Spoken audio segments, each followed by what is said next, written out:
नमस्कार. मी भाऊ तोरसेकर. तुम्ही बघत आहात प्रतिपक्ष.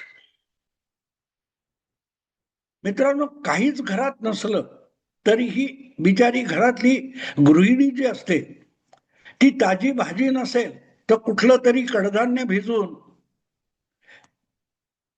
एखादी भाजी करते, उसळ करते, बेसनाचं पीठ घेऊन कांदा लसूण त्यात टाकून पिठलं बनवते. पण कोरडी भाकरी खाल्ली जाणार नाही, त्यासाठी तोंडी लावायला काहीतरी पाहिजे.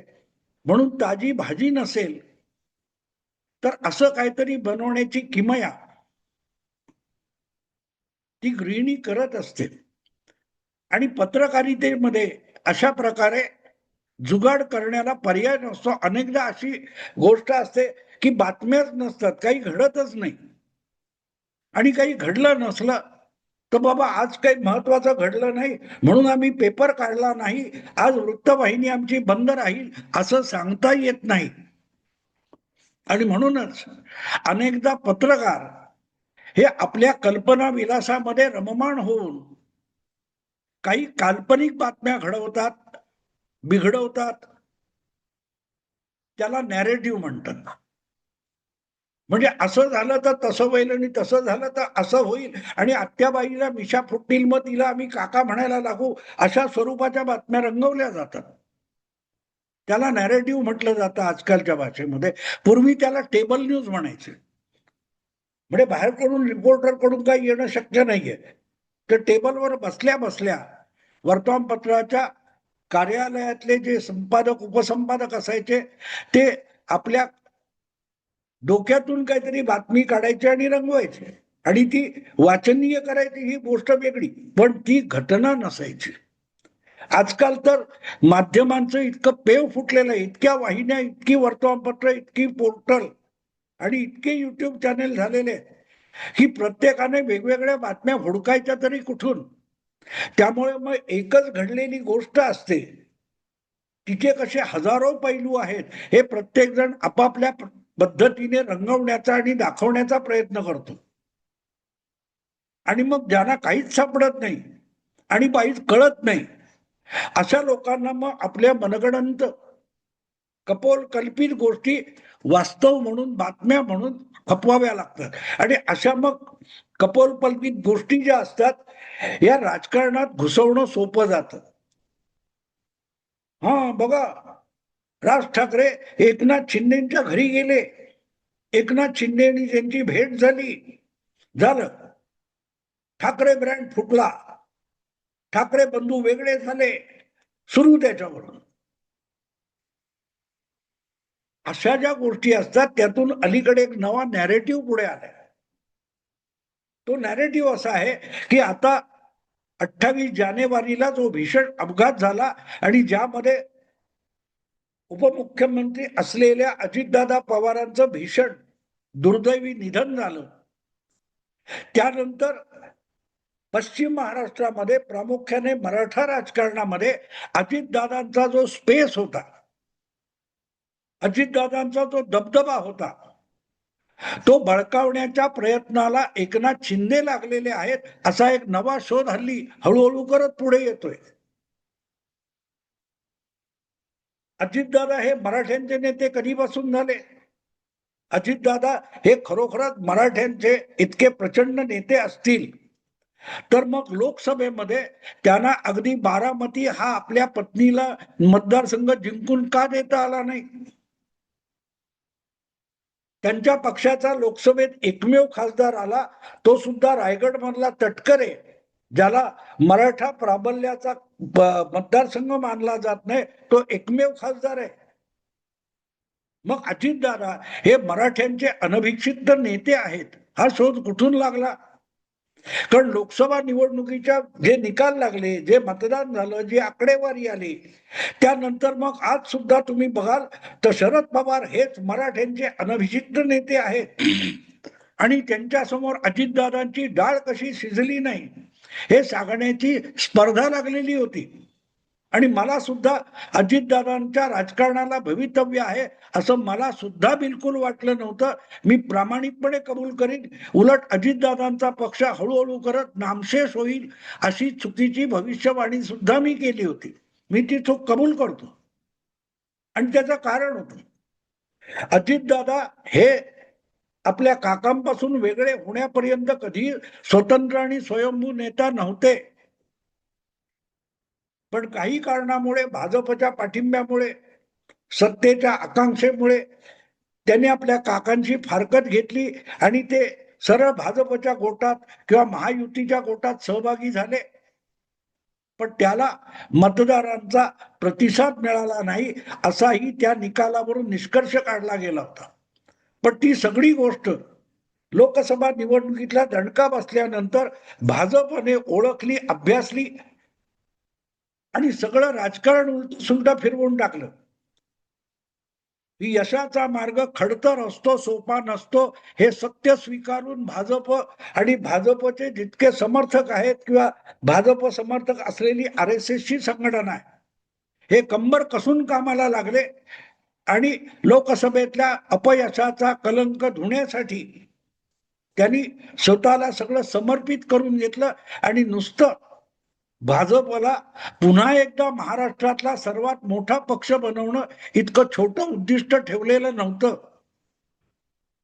आपण म्हणजे भाजप हा महाराष्ट्रातला सर्वात मोठा पक्ष होत असताना आपल्या दोनही छोट्या मित्र पक्षांना देखील ताकद द्यायची आणि एकत्रित लोकसभेमध्ये बाजी मारून गेलेल्या महाविकास आघाडीला जवळपास नामशेष करून टाकायची इतकी मेहनत घ्यायला भाजपचे चाणक्य सिद्ध झाले आणि पुढचे निकाल तुमच्या समोर आहेत. काँग्रेस, उबाठा आणि शरद पवार गट तिघेही मिळून 50 आमदार पण निवडून आणू शकले नाहीत. 288 मध्ये 25% जागा सुद्धा महाविकास आघाडीला जिंकता आल्या नाहीत.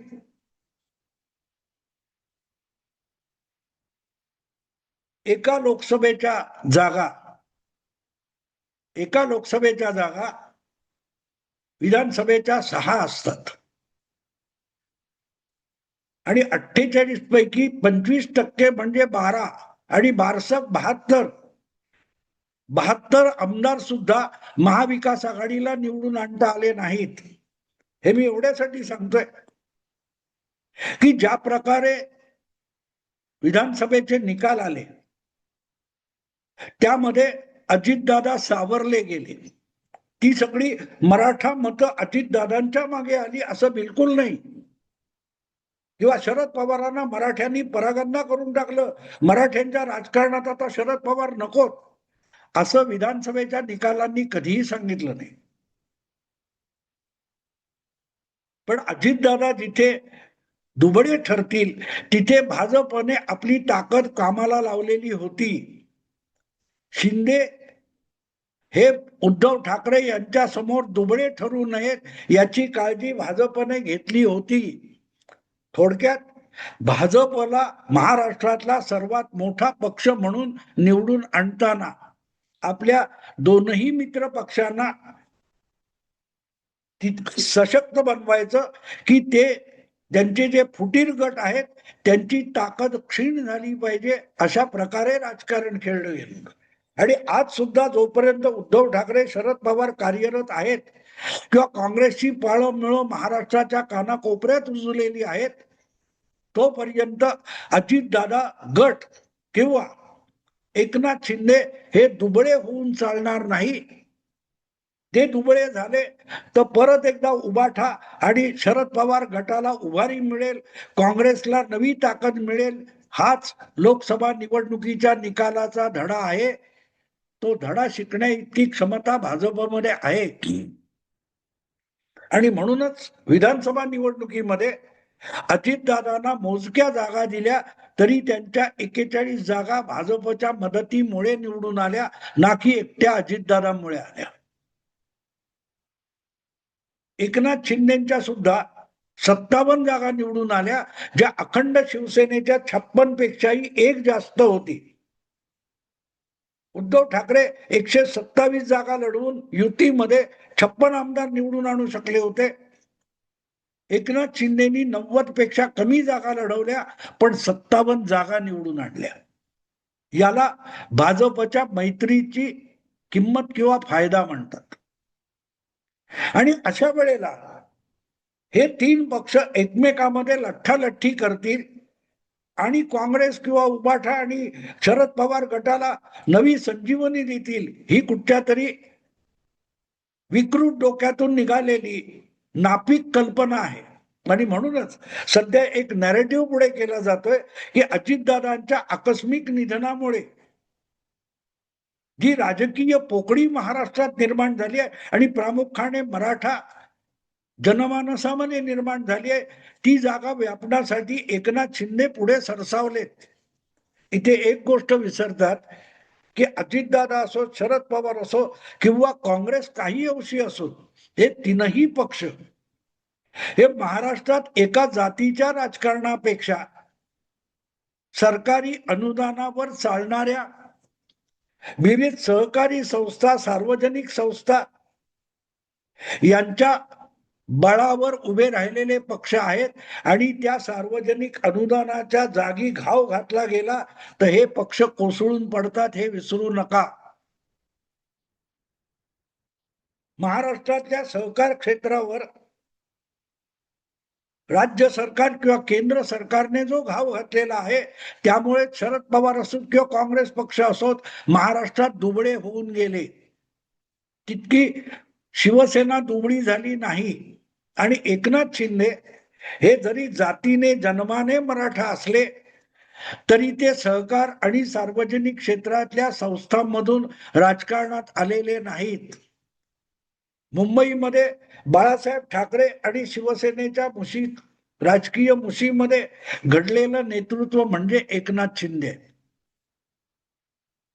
त्यांचे सगळे नेते बघा तुम्ही, त्यामध्ये चिरकुट काही 2-4 लोक डोकी अशी दिसतील की ती स्थानिक पातळीवरच्या सहकारी राजकारणामध्ये आहेत, पण ते सहकाराचं राजकारण हेच त्यांचं बलस्थान आहे असं नाही, जे अजितदादांचं होतं, जे शरद पवारांचं किंवा काँग्रेसचं.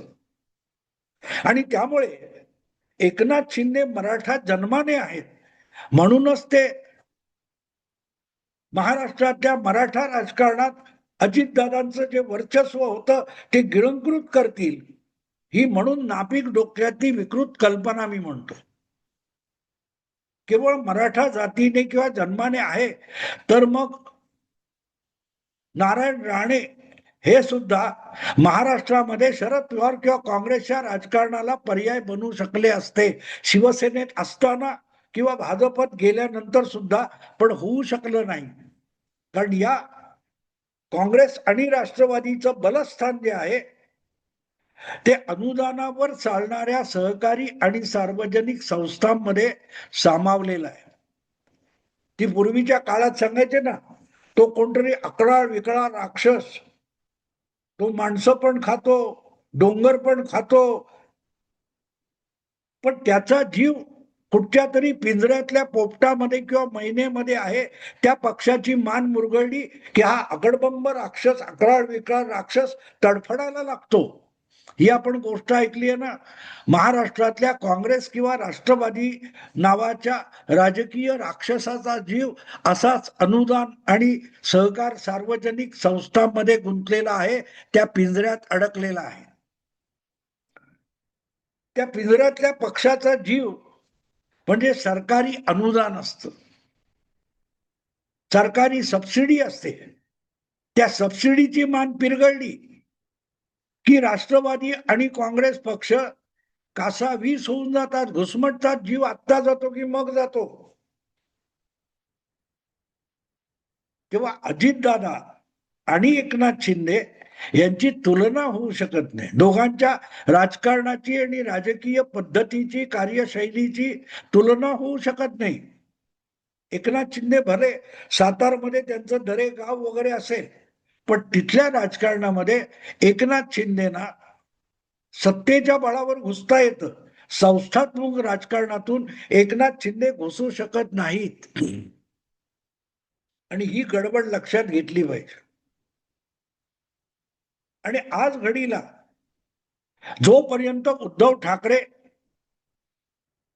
कार्यरत आहेत, क्रियाशील आहेत, ऍक्टिव्ह आहेत, तोपर्यंत एकनाथ शिंदे यांच्या पक्षाला आणि राजकारणाला सगळ्यात मोठं आव्हान ते आहे.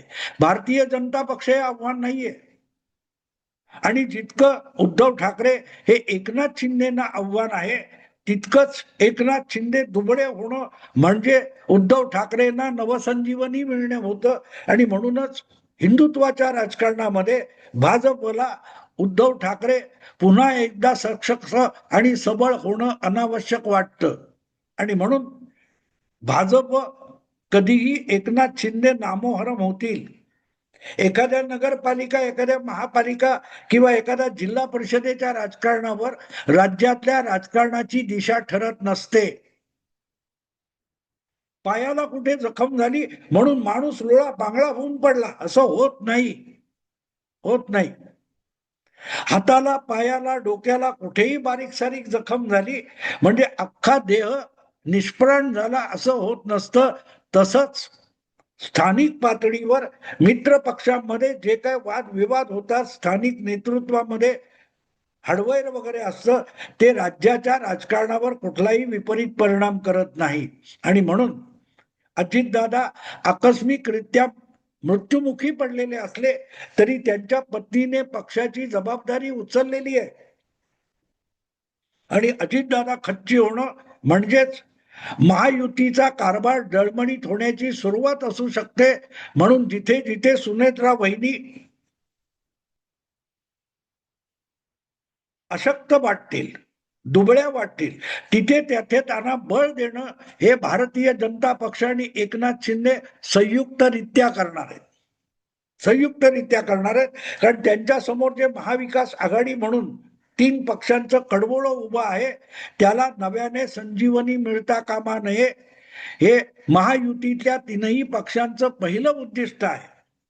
आणि म्हणूनच भले अजितदादा यांच्या आकस्मिक निधनानंतर त्यांच्या पक्षामध्ये जी अस्वस्थता आलेली आहे, चलबिचल आलेली आहे, त्याचा गैरफायदा उठवण्याचा कुठलाही प्रयत्न भारतीय जनता पक्षाचे नेते करणार नाहीत, ना एकनाथ शिंदे करणार. हा, स्थानिक पातळीवर काही चिरकुट होत असेल एखाद्या जिल्ह्यामध्ये, एखाद्या शहरामध्ये, नगरपालिका, महापालिकेमध्ये, त्या सुतावरून स्वर्ग गाठत महाराष्ट्रामध्ये असं म्हणणं मूर्खपण आहे. तेव्हा अजितदादांचा राजकीय अवकाश, राजकीय स्पेस एकनाथ शिंदे व्यापण्याच्या प्रयासात आहेत. हा जो कोणी जावई शोध लावलाय ना, त्याचा जावई त्याला लखलाभो आणि त्याची मुलगी सुद्धा त्याला लखलाभो, असं काही होणार नाही. जितकं सुनेत्रा वहिनींना त्यांचा पक्ष चालवायला भाजप निरपेक्षपणे मदत करेल, तितकीच एकनाथ शिंदे सुद्धा करणार. कारण एकनाथ शिंदे किंवा देवेंद्र फडणवीस हे जाणून आहेत की आज घडीला अजूनही समोरचा धोका टळलेला नाही, महाविकास आघाडीचा धोका टळलेला नाही. आगामी 3 वर्ष कुठल्याही निवडणुका नसल्यामुळे जितक्या वेगाने महाविकास आघाडी आणि त्यातले पक्ष खच्ची होतील तितके प्रयत्न केले पाहिजेत. आणि ते प्रयत्न करताना आपण एकमेकाला घट्ट धरून राहिलं पाहिजे, वरना बटोगे तो कटोगे. खरं तर बटोगे तो कटोगे म्हणजे काय हे समजून घ्यायचं असेल तर महाविकास आघाडीमध्ये एका जागेसाठी एकमेकाचा गळे कापायला निघालेल्या उबाठा काँग्रेस आणि राष्ट्रवादीकडे बघा. शिंदे कुठल्याही परिस्थितीत अजितदादांचा स्पेस खायला बघणार नाहीत, प्रयत्न सुद्धा करणार नाहीत, जोपर्यंत उद्धव ठाकरे यांची शिवसेना पूर्णपणे नामोहरम होत नाही. तोपर्यंत अजितदादांचा पक्ष समर्थपणे चालवणं ही उर्वरित दोन मित्र पक्षांची जबाबदारी आहे. आणि सगळा घटनाक्रम बघितला तर प्रफुल्ल पटेल आणि तटकरे हे सुनेत्रा वहिनींचे दोन सहकारी त्या मित्र पक्षांवर का अवलंबून आहेत त्याचं उत्तर मिळेल. मी आता थांबतो. आवडलं लाईक करा, शेअर करा आणि प्रतिपक्षाला सबस्क्राईब करा. नमस्कार.